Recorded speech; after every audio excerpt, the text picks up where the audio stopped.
Karen's relentless pursuit of control over my property had reached a new peak of audacity. This time, she decided to storm my garage, convinced that I was hiding illegal equipment, valuables, or some secret that would finally give her leverage. But Karen had grossly underestimated one thing: I was always prepared. It was early evening when her convoy of vehicles appeared at the edge of my driveway. She emerged first, clipboard in hand, exuding that same mix of arrogance and false authority she always carried. Behind her were a couple of assistants, looking unsure, and a third person holding what looked like a camera, presumably to document her victory. I was inside the garage at the time, checking a few tools and making notes about an upcoming project. My dogs, as always, were alert, pacing near the entrance. The moment the motion sensors tripped, an alert pinged on my phone. I stepped out calmly, leaning against the side of the garage door. "Karen," I called, voice steady, "this is private property. You are trespassing. Step back immediately, or law enforcement will be involved." Karen ignored me, advancing toward the garage with her usual bravado. "I'm here to inspect this property," she shouted. "I have authority as HOA president too." I raised my hand, activating the garage's hidden security system. Within seconds, bright floodlights illuminated the driveway, motion sensors activated a siren, and speakers projected a clear, authoritative voice. "Warning. Trespassing detected. Law enforcement has been notified. Leave the property immediately." Karen froze, the arrogance draining from her face. Her assistants looked at each other nervously, clearly realizing they had stepped into a situation far beyond their control. I decided to escalate calmly, using strategy over confrontation. I called the sheriff, providing live updates and camera feeds of the trespassing. Deputies arrived within minutes, their presence commanding.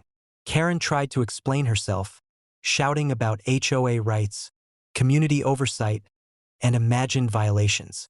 The deputies, after reviewing the footage and my property deeds, shook their heads. "Ma'am, this is private property. You have no authority to enter, inspect, or seize anything. Any further attempts will result in formal charges." Karen's face contorted with anger.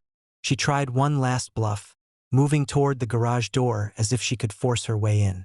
But my dogs, trained and alert, positioned themselves strategically, barking and growling.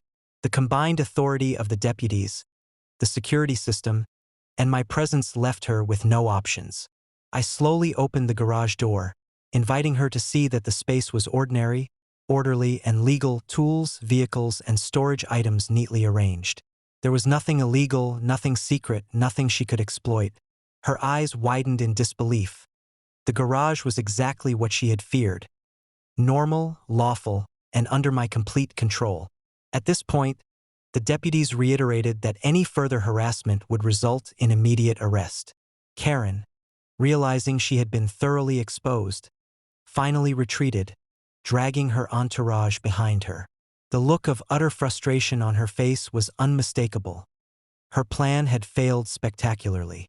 After the confrontation, I walked through the garage, checking every lock, camera, and sensor. Everything was secure, untouched, and fully operational. My dogs padded around my feet, calm and satisfied, sensing the completion of their own defense mission. The event was recorded in full on multiple cameras, providing undeniable evidence of Karen's repeated harassment and illegal attempts to assert authority where she had none. This would serve not only for immediate protection but as critical documentation for any future legal actions. Neighbors who had watched discreetly from a distance whispered among themselves, confirming what many had suspected. Karen's tactics were reckless, illegal, and entirely ineffective. Her reputation within the HOA was crumbling further, and her credibility eroded with every failed attempt. That night, as I closed the garage door and sat in the quiet of my home, I reflected on the lessons of the day.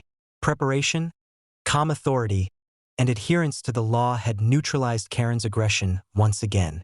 She had stormed my garage expecting to intimidate and control, only to reveal her own recklessness and desperation.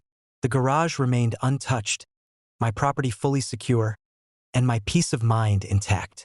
Karen had failed once again, proving that no amount of arrogance or deceit could overcome strategy, vigilance, and calm, lawful authority.